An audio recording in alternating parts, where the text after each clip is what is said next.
Hi guys, and welcome to another match preview here on SAFC Fan TV with your host Jacob Kirkbride. Hope you guys are all doing very well.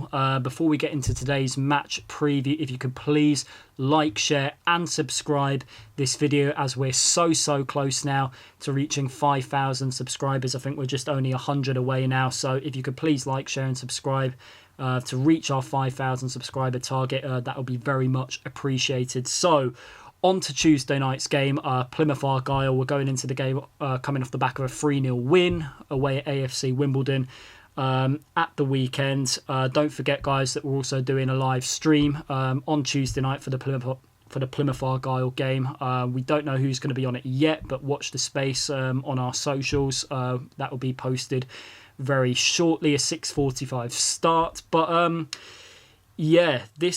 we know that a win against Plymouth in that game on Tuesday could potentially take us into a playoff position. I think it all depends on how Doncaster, Peterborough and Charlton get on in their games on Tuesday evening.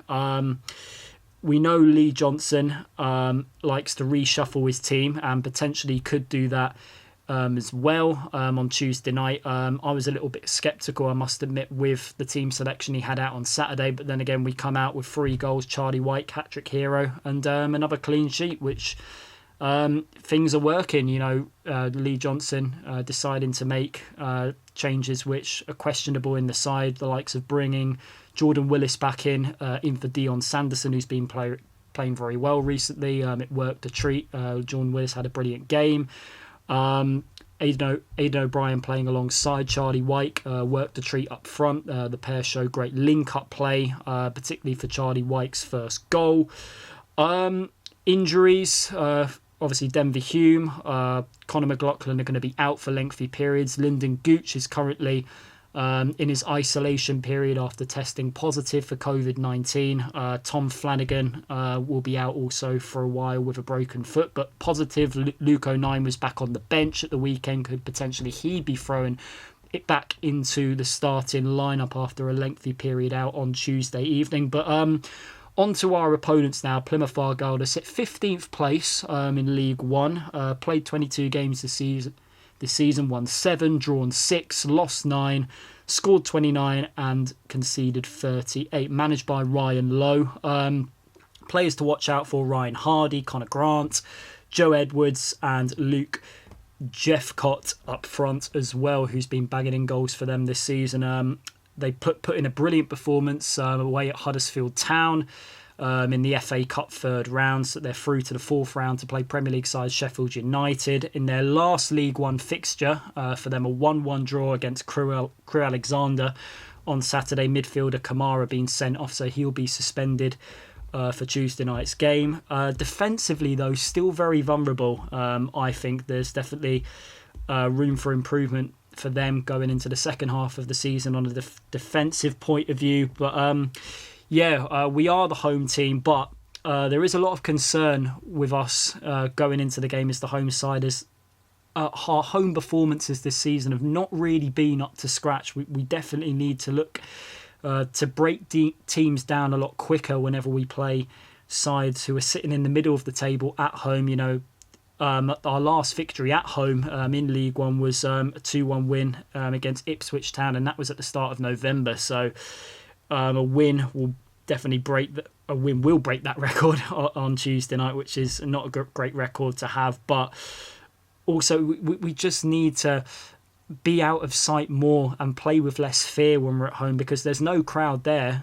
Bigger pitch as well, but hopefully we can play with a lot more width. But Lee Johnson, he likes to show at this moment in time, in terms of the system he's putting out with a 4-3-3 formation, that he prefers the creativity to come more centrally in the team, which is why I think for now he still likes to stick with Josh Scowen in the side, considering he worked with him a lot when he was manager of Oldham Athletic. But Josh Scowen, it's not happening for him at the moment. He had a poor game on Saturday at Wimbledon, giving the ball away a lot of misplaced passes, and potentially I think what a lot of fans would like to see is Carl Winchester being thrown in for his home debut.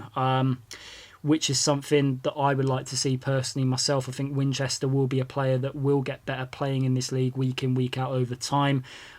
Still also the best joint defensive record in this division, only 15 goals conceded. Portsmouth sharing that record with us at the moment. Also, with Lee Johnson's side right now, I think a lot of players are discovering new positions that they never thought they could play in at the start of the season. The likes of Max Power being tried out in a right-back role. And with Luke O'Nien coming back from injury, finally, could we see him slot into a midfield position, which a lot of fans have been crying out for a long, long time, one of them myself. I think Luke O'Nien can be a lot more effective in that role. I think he'll provide a lot more creativity to the forward line. And also, Charlie Wyke, for me, if we're going to stand any chance of going up this season, the big man's got to stay fit. Simple as. He's a man in form at the moment. He looks like he just can't stop scoring. A lovely hat-trick for him on Saturday. The thing is with Charlie Wyke, though, we have to, for me, if we're going to get even more goals out of him in the second half of the season, we have to adjust our game and we have to get a lot more crosses into the box, in my opinion. But Lee Johnson, from what I've seen so far, he likes to play a lot through the middle while he's trying to get the current players we have, because it doesn't look like we'll be able to bring in many in this transfer window,